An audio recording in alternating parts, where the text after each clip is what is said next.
sekarang ini ayolah Bapak azakumullah, karena kesyirikan merebak ya. Harus terus diulang nih masalah tauhid ini, harus terus diulang. Ya, bukan satu orang ustadz, satu orang dai, tidak, semua dai harusnya membahas sehingga orang paham. Mereka melakukan demikian karena kebodohan mereka, karena ketidaktahuan mereka, dan disesatkan oleh siapa? Oleh ustadz-ustadz dan kiai-kiai mereka. Gitu. Mereka nggak paham bahasa Arab. Kalau para dai ini mendakwahkan dakwah tauhid siang dan malam, kajian-kajian penuh marak dengan tauhid, ini saya orang paham. Gitu. Karena ya Allah azakumullah, ini miris. Karena zaman kita ini, itu zaman yang membutuhkan tauhid. Lebih besar porsinya dibandingkan yang lain. Ya, kesyirikan merajalela, kebid'ahan merajalela, kemaksiatan merajalela. 3 ini. Dan 3 ini yang melemahkan tauhid. Makanya ketika para ulama membahas tentang bab yang ketiga itu, babu man haqqaqa tauhida dakhala jannata bighairi hisabin wala adzab. Bab siapa orang yang mewujudkan tauhid dalam kehidupannya, maka dia akan masuk surga tanpa hisab dan tanpa azab. Kata para ulama, mewujudkan tauhid dalam kehidupannya harus menjauhi 3 perkara ini. Dia bisa meraih tauhid yang sempurna, harus menjauhi 3. Syirik, bid'ah, maksiat. Kalau kita mendakwahkan tauhid siang dan malam, insya Allah ketiga ini bakal redup. Antum lihat di zaman Nabi SAW. Nabi 13 tahun dakwah tauhid. Bahkan sampai di akhir hayat beliau, kita sudah katakan di bab yang, kalau nggak salah ya, di bab ke-20-an. Ya, atau bab ke-25, 28. Tentang masalah al-ghulu fis salihin.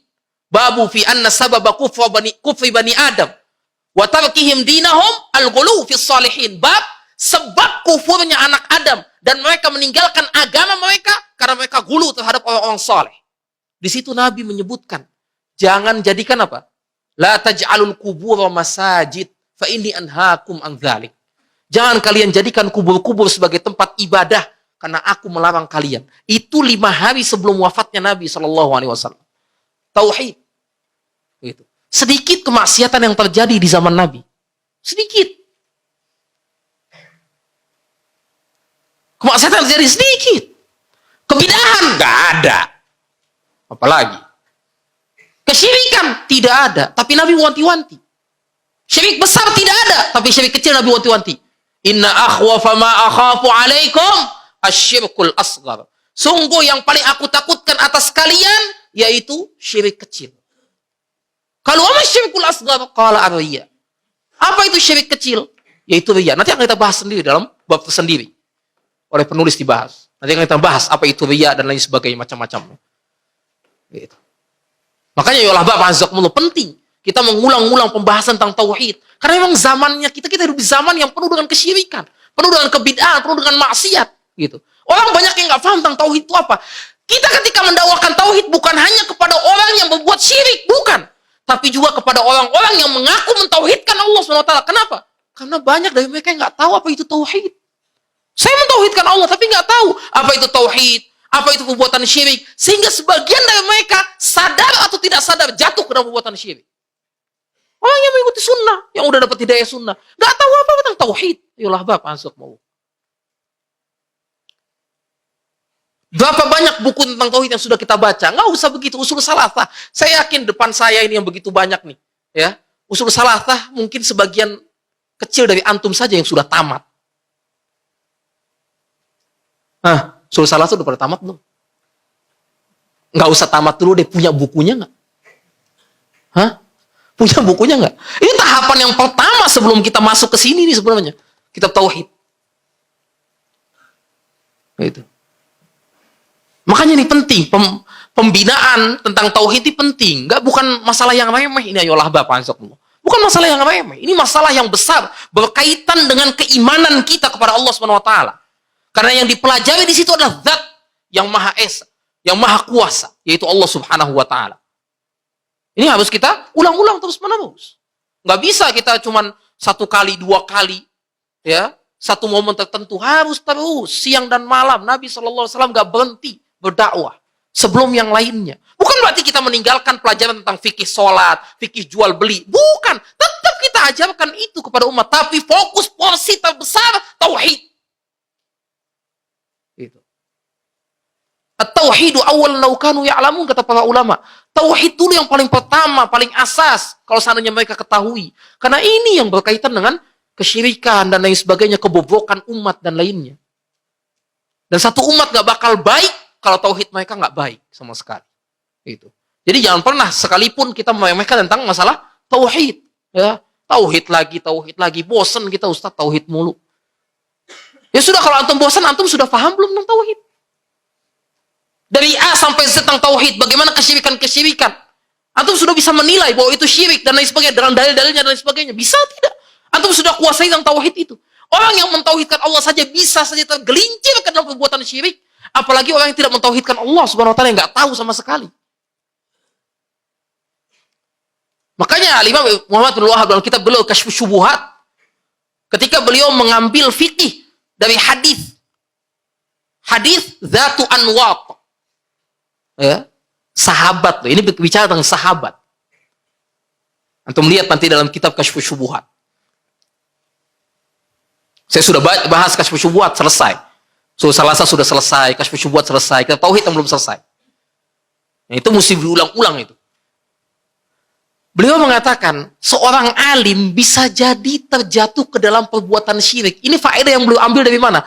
Dari kisah para sahabat Nabi. Ketika melewati sebagian sahabat, bukan seluruh sahabat, sebagian sahabat Nabi, ketika mereka melewati satu pohon yang namanya Dzatu Anwat. Di mana pohon Dzatu Anwat, ini orang-orang musyrik itu menggantungkan senjata mereka di pohon tadi. Untuk apa? Agar sakti. Kalau senjata itu digantungkan di pohon itu, maka senjata tadi akan ampuh untuk menghantam musuh. Ketika para sahabat, sebagian kecil sahabat tadi melewati pohon tadi, mereka meminta kepada Nabi Muhammad SAW. Wahai Nabi, ij'al lana dzata anwatin kama lahum dzatu anwatin. Wahai Nabi, tolong jadikan kami Dzatu Anwat sebagaimana mereka punya Dzatu Anwat. Ini sahabat.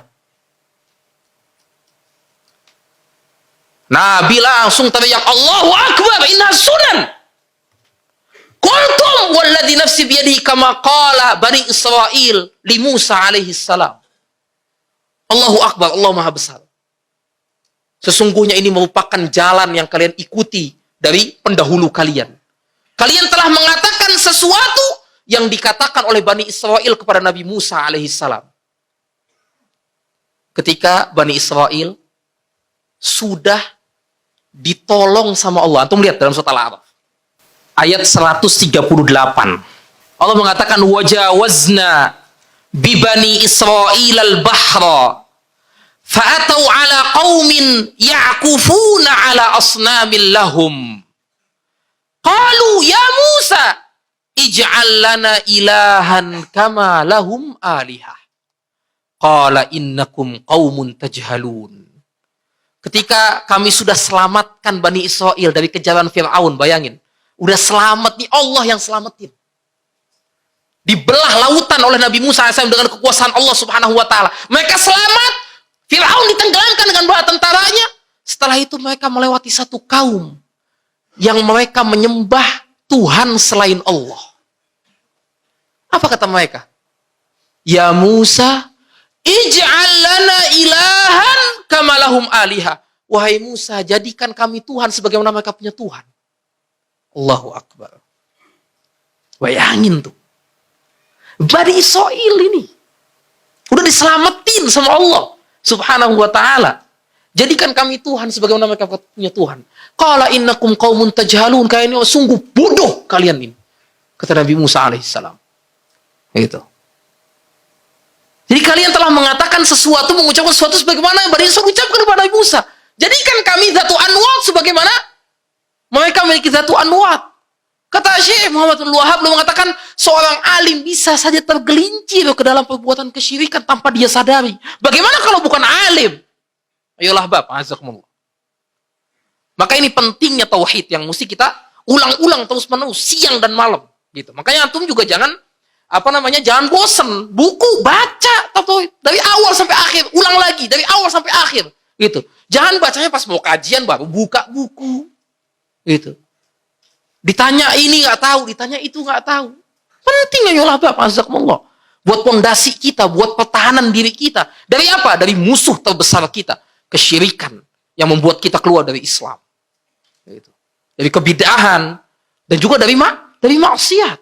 Karena orang bisa jatuh ke dalam bid'ah. Orang bisa jatuh ke dalam maksiat. Kenapa? Karena kekurangan tauhidnya dia. Kurangnya tauhid dia kepada Allah Subhanahu Wa Taala. Semakin kuat tauhid seseorang, maka semakin jauh dia dari perbuatan bid'ah. Semakin jauh dia dari perbuatan maksiat. Apalagi semakin jauh dia dari perbuatan syirik kepada Allah Subhanahu Wa Taala. Gitu. Nah ini yang mesti diperhatikan ayolah Bapak azakumullah. Mudah-mudahan bermanfaat untuk diri saya dan untuk antum semuanya. Subhanallah bihamdik. Asyhadu an la ilaha illa anta astaghfiruka wa atubu ilaik. Assalamualaikum warahmatullahi wabarakatuh.